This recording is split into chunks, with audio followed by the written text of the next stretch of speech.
নমস্কার বন্ধুরা, আমি তনুশ্রী আর তোমরা দেখছো তনুশ্রী কুকিং স্টাইল। আজ আমি তোমাদের সাথে লাউ চিংড়ির রেসিপিটি শেয়ার করতে চলে এসেছি। হয়তো তোমরা অনেকে অনেকভাবে এই লাউ চিংড়ির রেসিপিটি বানাও, বাট আমি কিভাবে বাড়িতে বানাই সেটা তোমাদের সাথে আজ শেয়ার করব। তাহলে চটপট দেখে নাও আর প্রথম থেকে শেষ পর্যন্ত ভিডিওটি স্কিপ না করে দেখতে থাকো। দেখো, প্রথমেই এখানে একটা আগে থেকেই কড়া বসিয়ে নিয়েছি। ঠিক এই পর্যায়ে দিয়ে দেব তেল। আমি সাদা তেল দিয়ে এই রেসিপিটি বানাচ্ছি, তোমরা যদি চাও সরষের তেল দিয়ে এই রেসিপিটি করে নিতে পারো। তেলটা দিয়ে দেওয়ার পর সামান্য একটু নাড়িয়ে দেবো। আর গ্যাসের আঁচ তো আগে থেকেই জোরে দেওয়া ছিল, তো তেলটা গরম হয়েই আছে আগে দিয়ে। তো ঠিক এই পর্যায়ে নুন হলুদ মাখিয়ে রাখা চিংড়ি মাছগুলো দিয়ে দেবো। তোমরা যদি চাও তাহলে ছোট চিংড়ি দিয়েও করতে পারো, বড় চিংড়ি দিয়েও করতে পারো। আমার কাছে এই বড় চিংড়িটা অ্যাভেলেবেল ছিল বলে আমি এটা দিয়ে এই রেসিপিটি আজ বানিয়ে নিচ্ছি।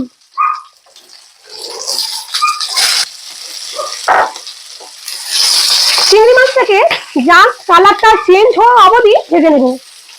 জাস্ট কালারটা চেঞ্জ হবে আর কি, ওর থেকে বেশি কিন্তু আর ভাজলে হবে না।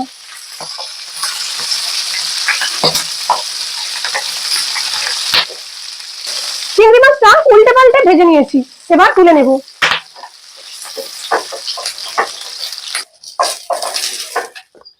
চিংড়ি মাছটা ভেজে নেওয়া হয়ে গেল। ঠিক এই পর্যায়ে চিংড়ি মাছটাকে সাইড করে রেখে, এতে আর তেল কোনো রকম না ইউজ করে এই অল্প তেলেই আমি এই রেসিপিটি করব, তাই ঠিক এই পর্যায়ে এবার দিয়ে দেব ফোড়ন। আর ফোড়নে দিয়ে দিচ্ছি 2টো দারুচিনি, 5টা এলাচ, 7টা লবঙ্গ আর অল্প একটু কালো জিরে। কালো জিরেটা দিলে এর স্মেলটা অসাধারণ আসে। ফোড়নে দিয়ে দিলাম এইগুলো। দিয়ে দেওয়ার পর এবার দিয়ে দেব 3টে কাঁচা লঙ্কা টুকরো করে নিয়েছি আর 2টো শুকনো লঙ্কা টুকরো করে নিয়েছি।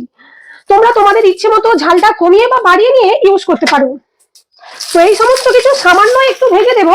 ভেজে নেওয়ার মধ্যেই এতে যেহেতু লঙ্কা আছে তাই অল্প একটু নুন দিয়ে দেবো, তাহলে লঙ্কাটা ঠিক রাখবে না।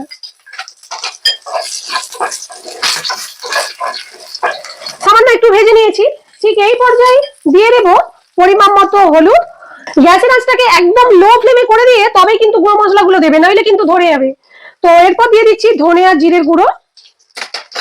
এরপর দিয়ে দিচ্ছি একদম সামান্য একটুখানি গুঁড়ো লঙ্কা, যেহেতু ওখানে আমি কাঁচা লঙ্কা ইউজ করেছি। তো এইবার দিয়ে দিচ্ছি পরিমাণ মতো লবণ। এই সমস্ত কিছু খুব ভালোভাবে মিশিয়ে নেব। ঠিক এই পর্যায়ে আমি লাউটা তুলে দেবো। আর লাউটা দেখো এইরকম সরু করে করে কেটে নিয়েছি, তোমরা তোমাদের পছন্দ মতো সাইজে কেটে নেবে। লাউটা তুলে দিচ্ছি।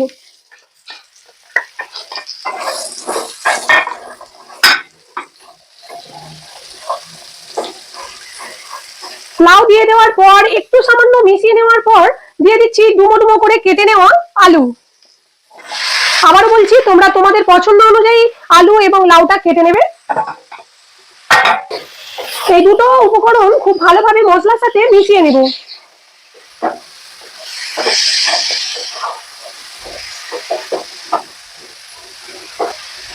এই রেসিপিটি এইভাবে করলে অত্যন্ত সুস্বাদু হয়।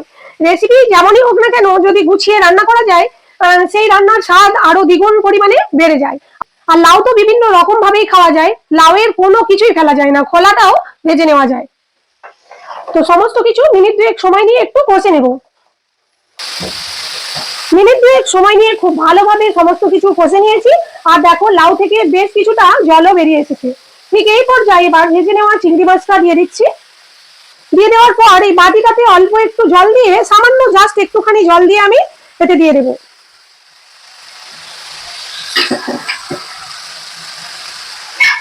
এবার সমস্ত কিছুর সাথে চিংড়ি মাছটাকে মিশিয়ে নেব।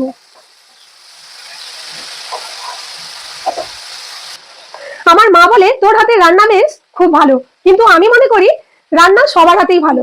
রান্না যদি মনোযোগ সহকারে ধৈর্য নিয়ে রান্নাটা ঠিকঠাক ভাবে করা যায়, তাহলে সবার হাতে রান্নাই সুস্বাদু হয়।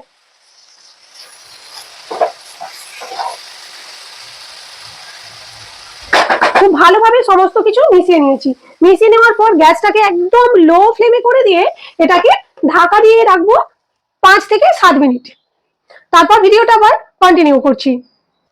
তো 7 মিনিট পর এতক্ষণ থেকে দাঁড়িয়ে থাকার অবসান ঘটলো এবং আমার ভীষণ লোভ যাচ্ছে লাউ চিংড়ি রেসিপিটি খাবো বলে। তোমাদের কেমন লাগে লাউ চিংড়ি রেসিপিটি অবশ্যই কমেন্ট করে জানিও। আমার তো অসাধারণ লাগে লাউ চিংড়ি, সে যেমন করেই রান্না হোক না কেন। তো এই পর্যায়ে ঢাকাটাকে খুলে নেব। আর দেখো লাউ চিংড়ি থেকে ঠিক কি পরিমাণে জল বেরিয়েছে। এতে কিন্তু একদম সামান্য আমি জল ইউজ করেছিলাম। লাউ যেহেতু জল জাতীয় একটি সবজি, সেহেতু মাথায় রাখতে হবে জলটা দেওয়ার সময় যে এতে বেশি না যেন জল পড়ে যায় কোনোভাবেই না। তো যেহেতু জল আছে সেহেতু একটু সামান্য আরো কুক করে নেব। আর কুক করে নেওয়ার আগে ঠিক এই পর্যায়ে বাকি যে উপকরণটা লাগবে সেটা দিয়ে দিচ্ছি সামান্য একটু ঘি। ঘি যদি এই পর্যায়ে দেওয়া যায় না, এর সেন্টটা অসাধারণ আসে। এবার দিয়ে দিচ্ছি অল্প একটু গরম মশলা।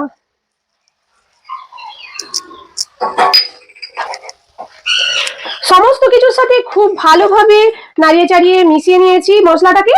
মিশিয়ে নেওয়ার পর ঠিক এই পর্যায়ে গ্যাসের আঁচটাকে অফ করে দিয়ে ঢাকা দিয়ে রাখবো 5 মিনিট। তারপর এই রেসিপিটি গরম গরম ভাতের সাথে আমি সার্ভ করে নেব। আর তারপর বলে রাখি, ধরো তোমরা রেসিপিটি রান্না করছো, সেই ক্ষেত্রে জল পড়ে গেল একটু বেশি। জল পড়ে যাওয়ার পর কি হচ্ছে, গ্যাসের দাম তো অনেক বেশি, তাই জন্য ওই ক্ষেত্রে কি করবে, অল্প একটু চাল গুঁড়ো নিয়ে নামানোর 2 মিনিট আগে মিশিয়ে নেবে সমস্ত কিছুর সাথে। মিশিয়ে নিয়ে তারপর 2 মিনিট ফুটিয়ে নিয়ে নামিয়ে নেবে, দেখবে অটোমেটিক সমস্ত জলটা কমে গিয়েছে। আর আমার এখানে সামান্য একটু গ্রেভি ভাব আছে, তবে আমি এখানে গ্যাসের আঁচটা অফ করে দিলাম এই কারণে যে যেহেতু আলু আছে সেহেতু আলুর সাথে সমস্ত গ্রেভিটা টেনে নেবে। যদি আমার এই লাউ চিংড়ি রেসিপিটি তোমাদের ভালো লেগে থাকে তাহলে অবশ্যই করে আমাকে একটা লাইক করে দিও। আর যদি অত্যন্ত ভালো লেগে থাকে তাহলে বরাবরের মতো আমার চ্যানেলটিকে সাবস্ক্রাইব করে পাশে থাকা বেল আইকনটি প্রেস করে দিও। আর ফ্রেন্ডস এন্ড ফ্যামিলির সাথে শেয়ার করে দিও। ফিরে আসছি অন্য কোনো রেসিপি নিয়ে তোমাদের সাথে আড্ডা দিতে দিতে রান্না করবো বলে, ততক্ষণের জন্য টাটা।